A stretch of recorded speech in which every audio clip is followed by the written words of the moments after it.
allow me to say that in my presentation, I would like to go back a little bit and try to see how a certain heady cocktail has evolved in the Indian polity over the last 60 or 70 years.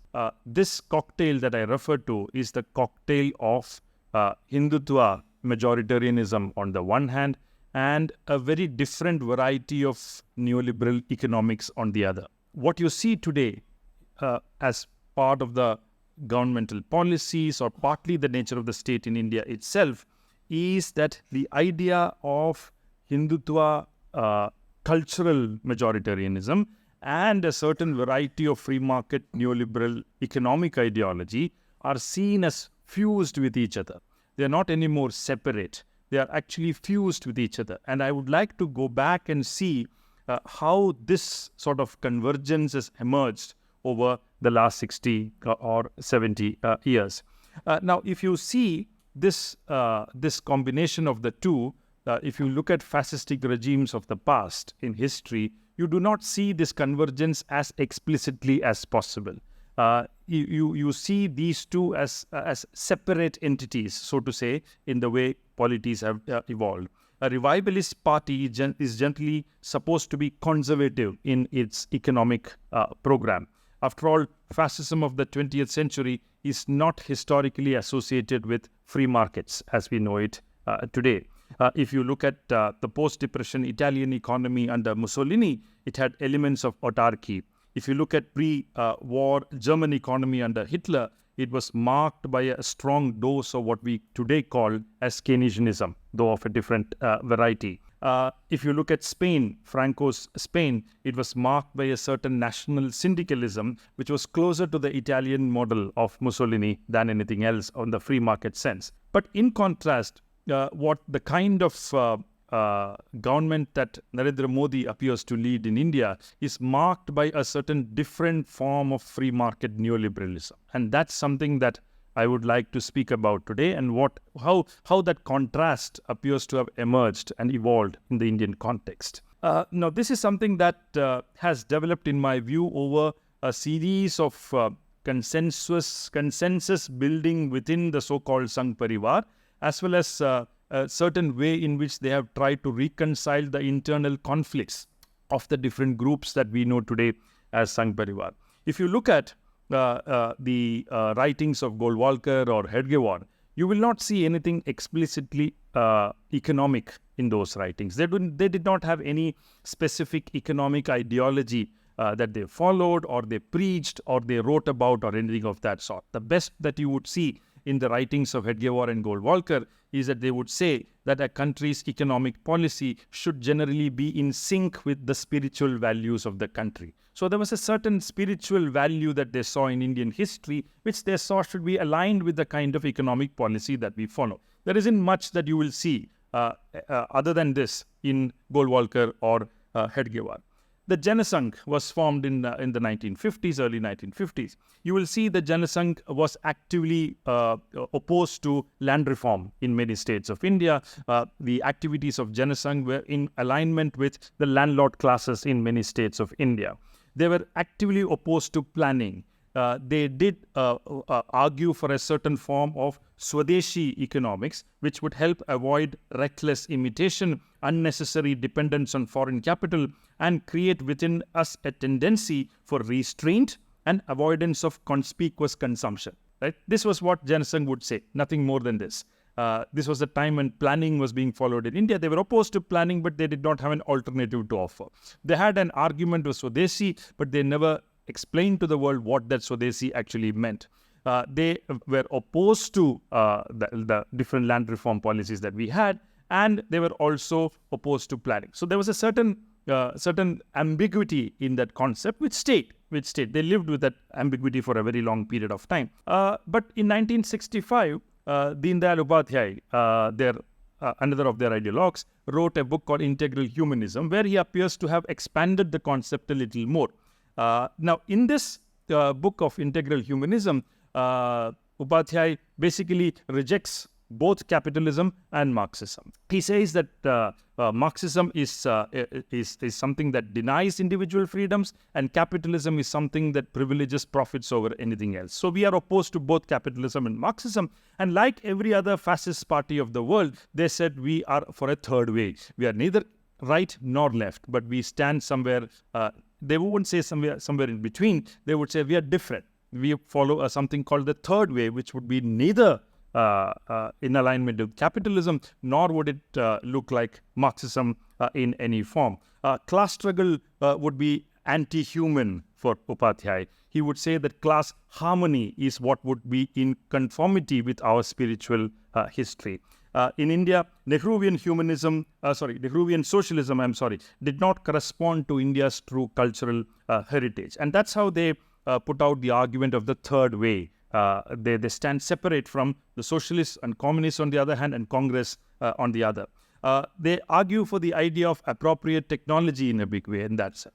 So while you're opposed to planning and when you argue for Swadeshi economics, they were opposed to big industries, they were opposed to big infrastructure projects, and they would argue for appropriate technology, which would be small and suited to the context in different areas. And this was spoken about by tall leaders of the party like Atal Bihari Vajpayee in the 1960s. And this was their opposition to heavy industry-led planning of the Nehruvian era. So the opposition to Nehru is not something that they do it for memes and other jokes of today. Their opposition to Nehru was deeply ideological also, in the sense that it emerged in opposition to planning, emerged in opposition to heavy industry, emerged in opposition to land reform over the 1950s and 1960s. But this line of RSS, particularly, BJP was born much later in the 1980s, this line of RSS and also Janasangh allowed it to build alliances with different sections of the society. It allowed it to build bridges and alliances with non-Marxist, non-left economic platforms in India, including socialists, Gandhians, environmentalists, and so on. And Balasaheb Devras, who was a leader of the RSS, was in charge of it for a very long period of time. So you would see that RSS volunteers participated in large numbers in Vinoba Bhave's Bhudan movement or Jayaprakash Narayan's Sarvodaya movement. During the time of emergency, they reaffirmed these links in a big way. And by the end of the 1970s, the Bharatiya Janasangh and the RSS had cultivated a constituency for themselves in the so-called economic policy arena, which was very different from the Congress line of thought or the left ideological viewpoint. After 1977, you will see that the RSS began to push for a closer alliance with the Gandhian model of development, which would be very interesting because of their specific history with respect to the assassination of Gandhi in the early years of our independence. So when the BJP was formed in 1980, you would see that an item in the agenda of the party or the constitution of that party would be that they stand for Gandhian socialism. Right? It was explicitly cited that they stand for Gandhian socialism without any clear understanding of what Gandhian thought was or any idea of what socialism meant. So Gandhian socialism was a certain hybrid agenda that they put forward, which they themselves quite did not understand, but they put it forward to create, to build, to keep alive the alliances they have built over a longer period of time among different sections of the society.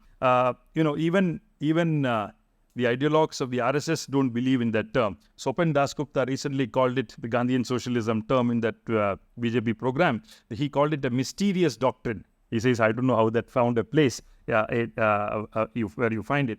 So Gandhi was here just an inroad into the traditional Indian psyche for the Bharatiya Janasangh and the RSS and the BJP. There was no serious engagement with Gandhian ideas ever from any BJP platform other than arguments which are very superficial in nature and so on. Then came the Mandal period, and Dr. Ajay spoke about the whole effort of the BJP to cover up the divisions that it might create using a different argument of Kamandal as opposed to Mandal, which was what finally led to the Babri Masjid demolition in 1992. But here again, their effort was to create a social harmony among competing caste groups within a broad, unified Hindu framework, not to allow the Hindu community, so-called Hindu community, to be divided across castes in the Mandal period. Their effort was to keep them together with a new argument of Kamandal and the temple agitation and so on. 1990s comes.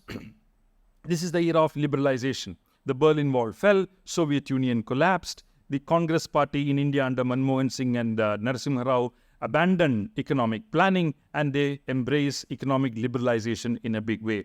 Now, what does BJP think about this shift? How do they respond to this shift in India? It was interesting. They were happy with this turn of events because they hated socialism, they hated Marxism. The Berlin Wall had fallen and Soviet Union had collapsed. They were very happy about it.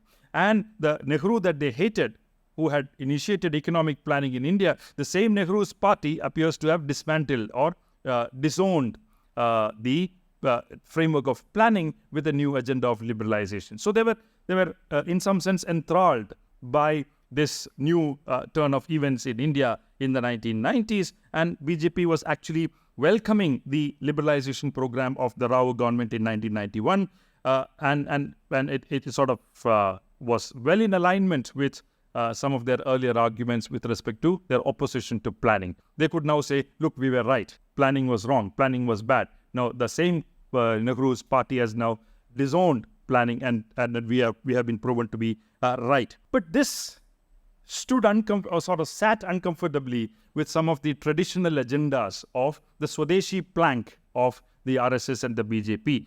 The Swadeshi Jagran Manch, for example, which was formed in 1991, they were actively opposed to this embrace of liberalization that the BJP put forward at that point of time because they were still wedded to the agenda of cultural nationalism and an Swadeshi economic policy in alignment with that particular form of cultural nationalism.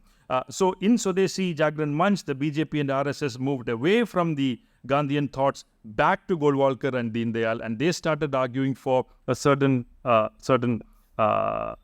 embedding of those arguments related to the spiritual past of India and so on into the economic policy framework of India. But BJP was deeply divided on this issue. There were two groups within the BJP, one which actively supported this plank, but other which wanted the party to embrace liberalization fully. It had new friends by now. Arun Shourie and others were new friends that they found during this period, and they actively pushed for a liberalization program inside the country. This Swadeshi Jagran Manch opposed conspicuous consumption. They opposed the WTO agreement. They opposed foreign multinationals. They said that buying foreign goods was against India's cultural ethos. They favored consumption of domestic alternatives. They put forward the idea of Swavalamban or self-reliance and argued for purifying Indian culture by abandoning modern consumerist ideas. So this was another plank within the RSS. But how did the BJP, in some sense, create a balance between the two and survive the 1990s? On the one hand, they had the temple agitation, which kept their political side going. But on the economic policy front, they created a very funny argument, which many people could not quite fathom at that point of time. They said that India had to focus on internal economic deregulation, but eschew external economic integration. So they would be against globalization, but they would be in favor of Indian domestic liberalization. This was the new sort of a consensus view that they put forward. So the opposition to globalization would essentially keep the Swadeshi Jagran Manch happy because that would keep away the polluted Western thought and their inflow into India, inflow of imports and consumerism into India. But on the other hand, internal economic deregulation or liberalization would ensure that their old opposition to planning, etc., would be in alignment with that new shift. So this became a consensus sort of an argument within the BJP there, and this stance satisfied both the BJP and the RSS needs. It allowed them to argue that they stood for an India to emerge as an economic superpower, and economic globalization was a limiting development in this regard. Economic globalization and its embrace would actually limit the possibilities of India emerging as a superpower, because we were big superpower before the Mughals came, and then it was the Mughals and the second colonial rule of the British which essentially destroyed that whole heritage that India had. So this allowed the BJP also to portray itself as different from the Congress party in the economic policy front, and it also allowed the BJP to begin to start important alliances with the Indian capitalists. So this opposition to external globalization but favoring of internal economic liberalization allowed the BJP to pull into their fold a number of Indian industrialists, Indian capitalists. Rahul Bajaj was an excellent example in this regard, who actively allied with the BJP during this time, became an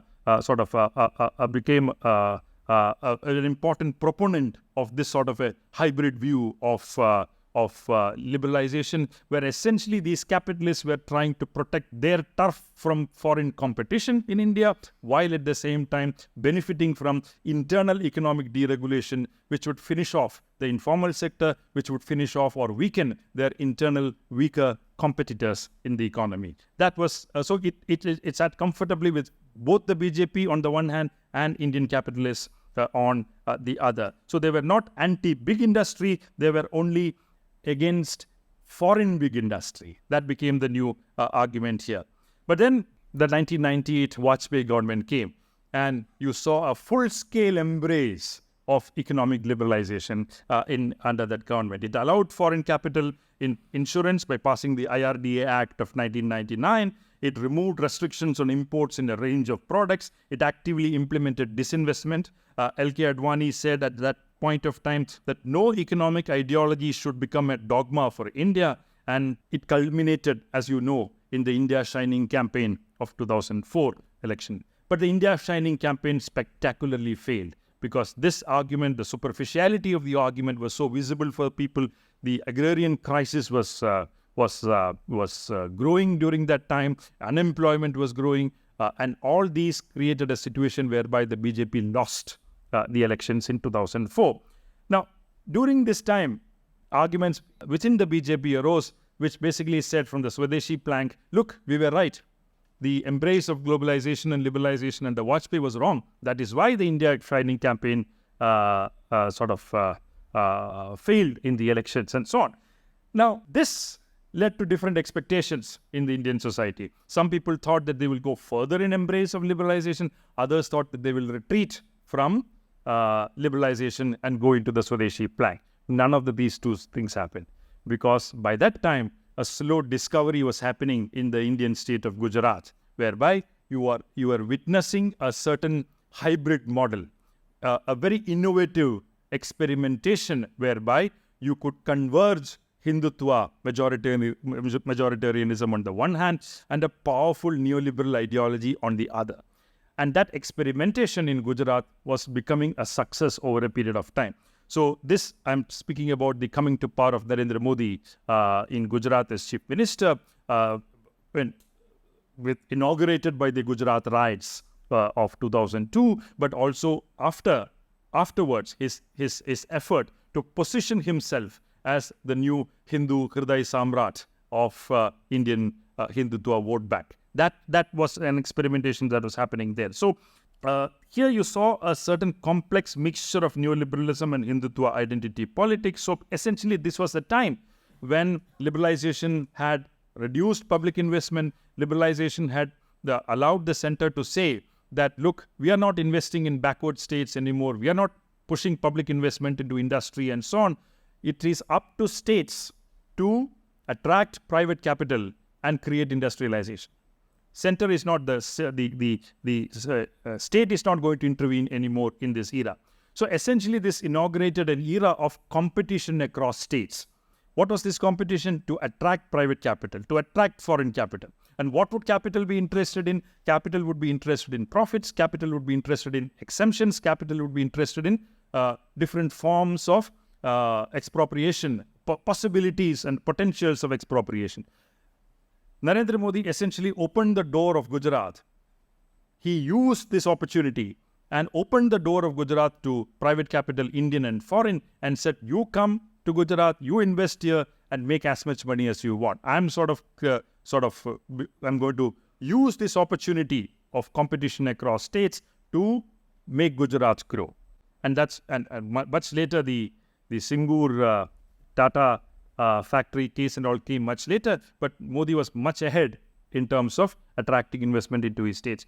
One of the earliest things he did was to remove all land reform laws in Gujarat. He removed all land ceiling laws in Gujarat and allowed industry to come to Gujarat and establish an industry wherever they wanted, in as much land as they wanted. In as much, if it was agricultural land, there were laws that prevented it from becoming non-agricultural land and industrial land. Modi removed all those things. Any agricultural land anywhere can be converted to non-agricultural land. Earlier, there were rules that only agriculturists or farmers can buy agricultural land. Modi changed all that, and he said anybody anywhere in the world can buy land in Gujarat. So it was a bulldozer job on land laws in Gujarat, which basically ended up surrendering much of public resources for private capital in Gujarat and to create a Gujarat model of industrialization as we call it today. So he promised large returns to private capital investing in Gujarat, and he gave them extraordinary SOPs, concessions and subsidies to these investors. In other words, at the base of Gujarat's industrial growth was covert and overt transfer of massive amounts of public resources to private corporates. Crony capitalism was visible at its worst. If you speak to Gujarat observers at that point of time, who ran the Gujarat government? Some people will say Modi, others will say no. It was Dani, Adani and Nathwani, as they would say. Dani was a fixer in the social circles of Ahmedabad. Adani, you know him very well. And Parimal Nathwani was a person close to Reliance and an industrialist. So Dani, Adani and Nathwani were running the regime in Gujarat. This was the form of crony capitalism that you saw in Gujarat there. As a result, Gujarat has no record of reducing poverty.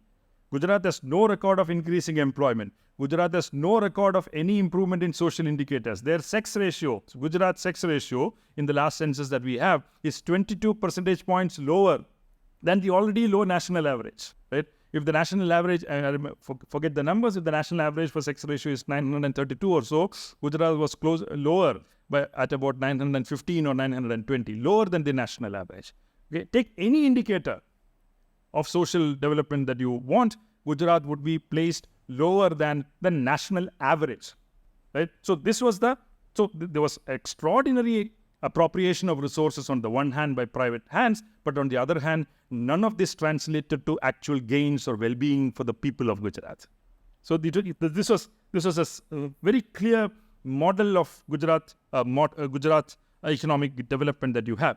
But this was one side of the story, as I was going to say. The other side of the story was its marriage with Hindutva, its marriage with a certain form of cultural majoritarianism. So the embrace of neoliberalism in Gujarat was accompanied by a continued, though subtle and complex emphasis on the cultural sphere. The government was instrumental in organizing festivals like the Shabari Kumbh, which was a carefully crafted ploy of the Vanvasi Kalyan Ashram. You know what a Vanvasi Kalyan Ashram is. It's a RSS grouping of the Adivasis of India. They do not call them Adivasis.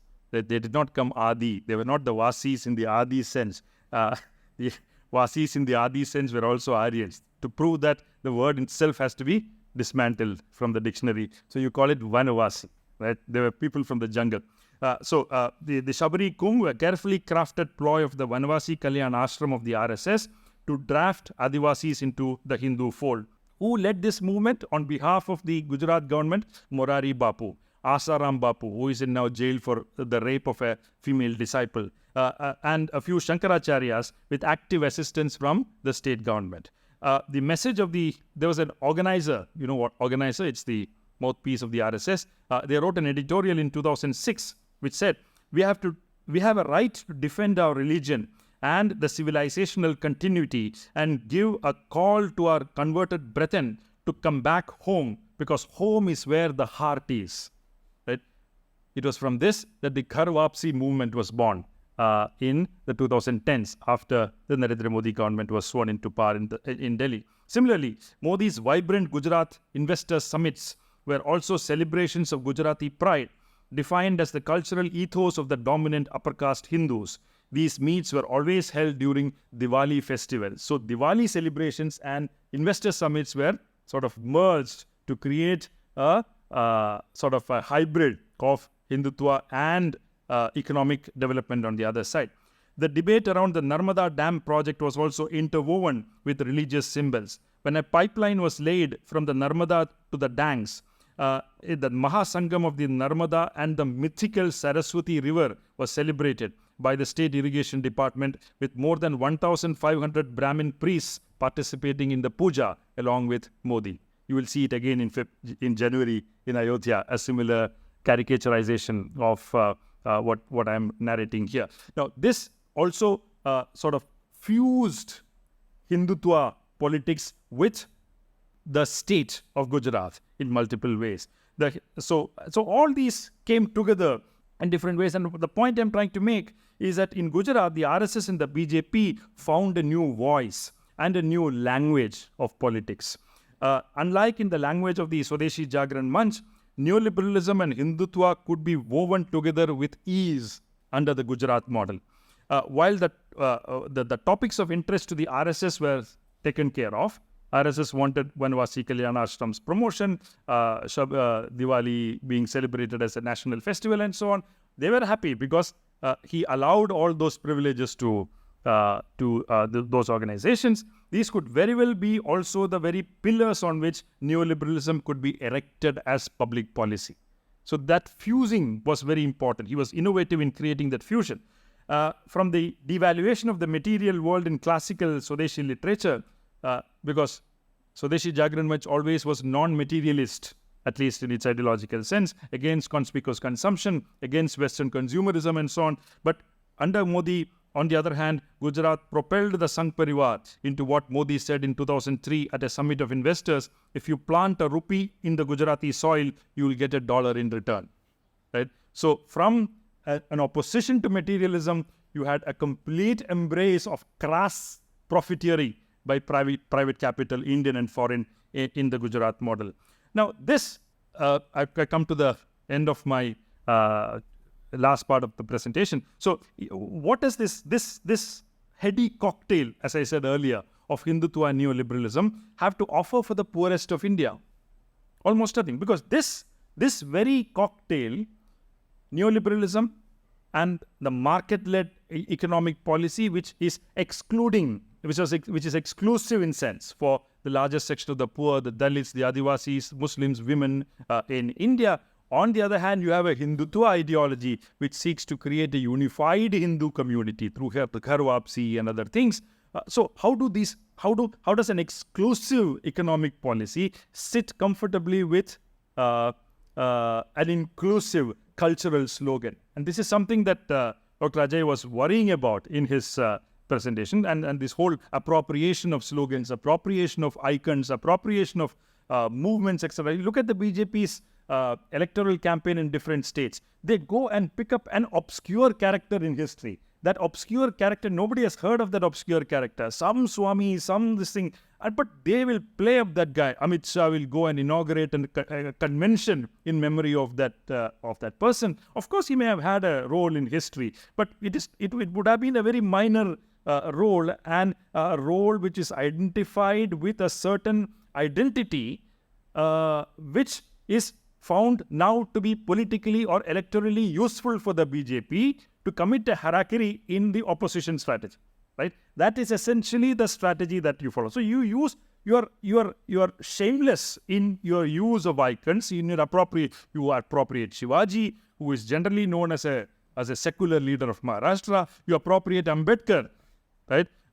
Who burnt the Manusmriti. Everything is appropriation for them. Right? So it is through this appropriation that a strategy of agglomeration works in a political sense to create. I'm not providing an answer to Dr. Ajay's the dilemma that he put forward, but I'm sort of trying to think loudly about what it might mean. But look at this. Look at what this ideology essentially means for the poorer section. This Hindutva ideology is essentially anti-Dalit. It's well known. It's essentially anti-Dalit. Given its deep Brahminical roots, the RSS has never forgiven Ambedkar for having said that he would never die a Hindu, right? And having embraced Buddhism. They never forgave Ambedkar for embracing Buddhism and ditching Hinduism in his final days.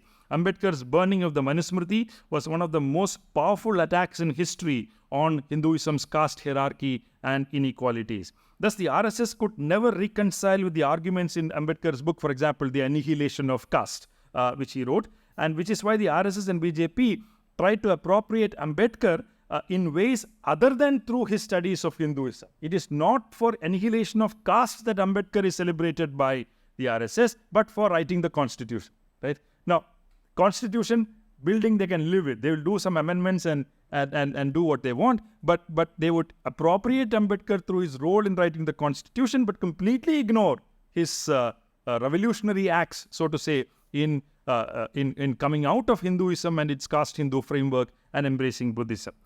So they now propagate the slogan of one temple, one well, one crematorium in villages. But essentially, if you go to villages, you will continue to see exclusive practices. Dalits are not allowed to go to wells. They are beaten up. They are not allowed to use a village crematorium. They have to cremate in spaces outside the village and so on. So they also say that Ambedkar would have supported Ghar Wapsi. That's another new finding that they have. No wonder the RSS in the secret documents that they have, RSS's secret documents always identified three enemies. They were Muslims, Christians, and communists. But today it has four enemies: Muslims, Christians, communists, and Ambedkarites. Right? And that's exactly what you see in Bhima Koregaon that Dr. Ajay was referring to. And if you look at Modi and his writings, you will see if you would generally want him to argue for an eradication of manual scavenging, he would actually say manual scavenging is a spiritual exercise for Dalits. Right? So there is an effort to valorize, there's an effort to celebrate manual scavenging, which has been an exclusive occupation historically of poorer Dalits in India. And his effort is to say, you stay there. It is actually a spiritual activity that you're doing for the world. And there is all talk of rescuing them from that task are eschewed. That's not a purpose of this government at all. They're anti-Dalit.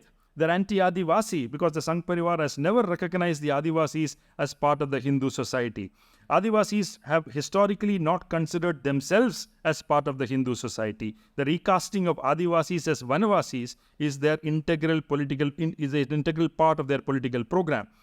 If Adivasis are recognized as original dwellers, then it would mean that Aryans were not the original inhabitants of Indian land. So the first strategy was to Hinduize tribals through organizations like the Vanvasi Kalyan Ashram, Ekal Vidyalaya, Seva Bharati, Vivekananda Kendra, and so on.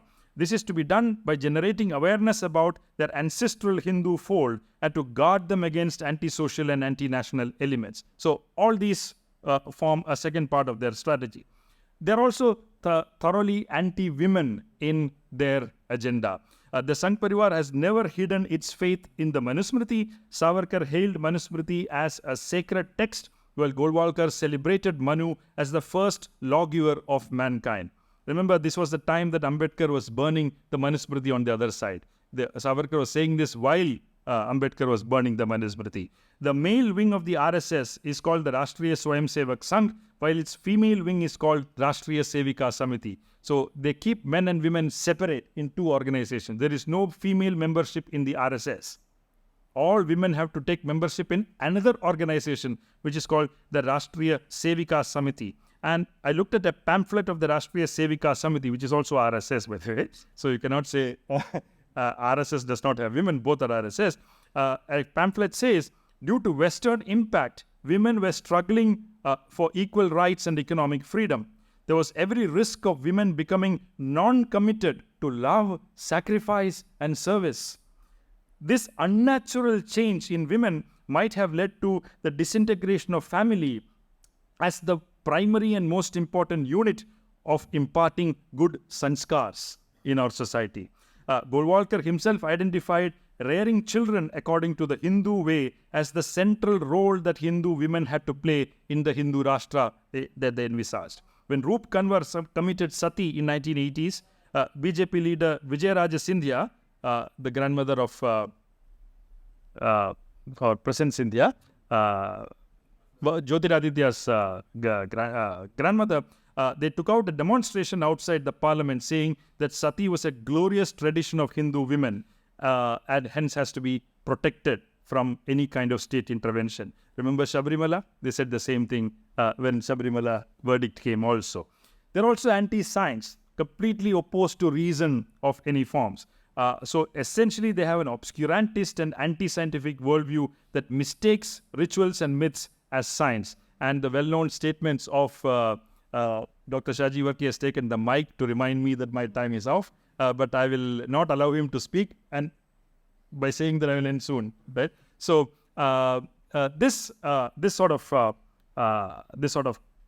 conflation of myths and facts has been a very important part of Narendra Modi's speeches in the Indian Science Congress, where he called Ganesha's trunk as plastic surgery and so on. It is well known. Now, so in every sense of the term, their cultural ideology is opposed to any form of emancipation in the society, right? And that has been the hallmark. Yet, and that takes me to Dr. Ajay's presentation again. How did they manage? How have they managed to create constituencies for their arguments inside the very same segments that they see as inferior in their ideological framework? That is a question that we have to ponder about. And if you see more recent election results, what you very clearly see is that the BJP has been able to create a Hindutva vote bank, so to say. They have a clear-cut constituency in different North Indian states in particular, which secular parties appear to be unable to cut through. Whatever Modi does, demonetization or the problems of COVID, etc., they are ready to vote for the Modi government. And they are not ready to ditch the core ideological framework of their Hindutva identity. What is it, and what would be required to cut through that situation and break that kind of a vote bank that the Hindutva ideology has created for itself? Number one. But number two, it is also important that their neoliberalism is not the same as the neoliberalism of the Congress. It is also very important. What the BJP has done is to create a certain hybrid form of neoliberalism, which is typical of many right-wing populist regimes across the world. Okay, if you see Trump, he is a right-winger on the one hand, but he's also a protectionist on the economic policy front.